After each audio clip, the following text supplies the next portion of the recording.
So অনেক দিন থেকে ভাবলাম যে আমি চুলটা নিয়ে একটা কিছু করতাম, মানে অনেক দিন হয়ে গেছে যে সেমই লুক, আর চুলের অনেক সমস্যাও আছে। তো এইগুলো সব কিছু ভাবলাম যে লুকটারই চেঞ্জ করে দিই পুরো। আর আমি এখন আই গেছি পার্লারে, আর আমার ফাইনাল লুক দেখার হলে পুরাটা ব্লগ দেখিও। সো হাই এভরিওয়ান, আমি Riya, welcome to my another blog. আর এখন আমি আই গেছি হইলো পার্লারে। পার্লার হলো এরকম একটা মেয়েরার জায়গা যেখানে আইলে পরে আর চিন্তাই নেই, মানে তুমি একরকম ভাবি আইবে, তোমার লুক পুরো চেঞ্জ হয়ে যাইব, আর তখন তুমি হ্যাপি একদম ঘরে যাইবে। তো প্রথমে আমার পরে আমার এখানে হেয়ার ওয়াশ হয়, আর হেয়ার ওয়াশ যখন আমি ঘরে করি তখন আমি এটাই চিন্তা করার থাকি যে আমি কবে যে টাকলি হয়ে যাইব, আর বেশি দিন বাকি নাই আমার। কেন কি আমার মানে চুল এই যে হাতের মুঠে মুঠে আমার মানে চুল এরকম হয়, এত হেয়ার ফল যে খেনে ওরা বুঝতে পারলাম না। আর অনেক তো হইলো লং হেয়ার, এখন আমি একটু শর্ট হেয়ার করি, দেখি আমারও কীরকম লাগে। অনেকেই তো করেন না, তো আমার একটা ফিলিং আর যে মানে পজিটিভ একটা ভাইব আয় যে আমারে ভালোই লাগবো। তো তোমরাও দেখিও আমার কীরকম লাগে কইও, ঠিক আছে। আর এই যে দেখায় যে আমার যে একদম পাতলা পাতলা যে চুল যে হইলে সব ফরিয়া ফরিয়া আমার এরকম অত পাতলা উই গেছে চুল, বুঝছো। কিন্তু যাই হোক, মনে মনে আমি খুবই খুশি আসলাম, কেন কি মানে একটা নিউ লুক আইবো, ওইটা দেখার একটা এক্সাইটমেন্ট থাকে না নি ওইটা। আর আমার ভিডিও বানাইতে খুব বেশি কষ্ট হইতে আসলো, কারণ কি আমি আমার ক্যামেরাম্যানদের লিয়ে আসলাম, কিন্তু ক্যামেরাম্যানদের ভিতরেই ঢুকতে দিছে না, কেন কি এটা মানে ইউনিসেক্স পার্লারের না। তো আমরা ওইখানে রুল ফলো করিয়া তারে বাইরে বয়ে রাখি দিছি, আর আমি যতটুকু পারছি আর কি একটু একটু ভিডিও শ্যুট করলাম। ভিডিও কিতা বানাইতাম, আমার এক টেনশন জানি না আলাদাই তখন একটা মনের মধ্যে চলতে আসতো, কেন কি কোনো দিন আমি অত শর্ট হেয়ার করছি না।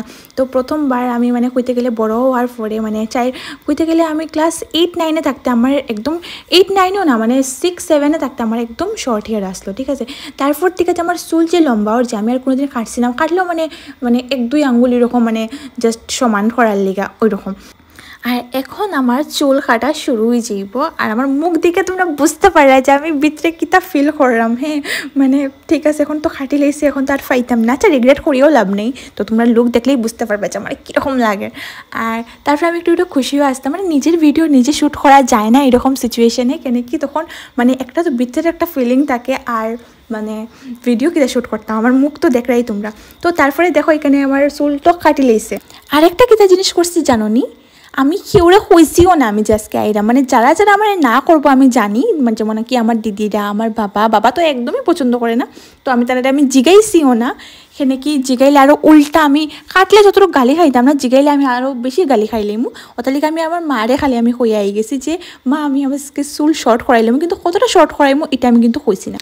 সেখানে কি যেই শুনবো যে আমি অত শর্ট করছি সবই না করবো, ওটার লিগে আমি খালি মারে খুঁজছি মা আমি হেয়ার শর্ট করাইমু। তো মায়ের খুঁজছে আচ্ছা ঠিক আছে বেশি শর্ট করাইও না। তো তারপরে দেখো এখানে আমার হেয়ার ড্রাই করা হয়ে গেছে, আর আমার লুকটা এখন লাগে এরকম, ঠিক আছে।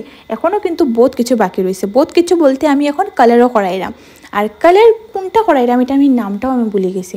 আচ্ছা যাই হোক, তো তারপরে এখানে কালার লাগানি শুরু হয়ে গেছে, আর কালার করার পরে 30 to 45 মিনিটস অবধি আমার অপেক্ষা করা লাগছে কালারটা শুকাইবার। আর কই কালার করা হয়েছে ওইটাও দেখাইলাম।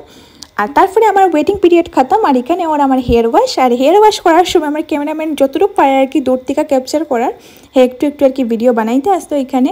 আর তারপরে আমার এখানে হেয়ার ওয়াশ করার পরে দিকে আমি আইসি তার থেকে আমার মোবাইলটা নেওয়ার লেগে, কেন কি হ্যাঁ তো ভিতরে যেতে পারতো না, তো আমি ভিডিও শ্যুট করি। তো আমি ভিতরে আইসি, ভিতরে আমি একটু সময় ওয়েট করাতে আসলাম। আর কত সময় যে আমি আমার চুল দেখতাম ওইটার একটা আলাদাই খুশি।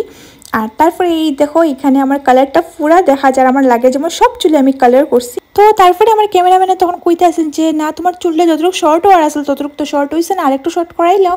আর আমিও তার কথা শুনি আরেকটু শর্ট করাই লেছি। আর এখানে হেয়ার ড্রাই করা ওর।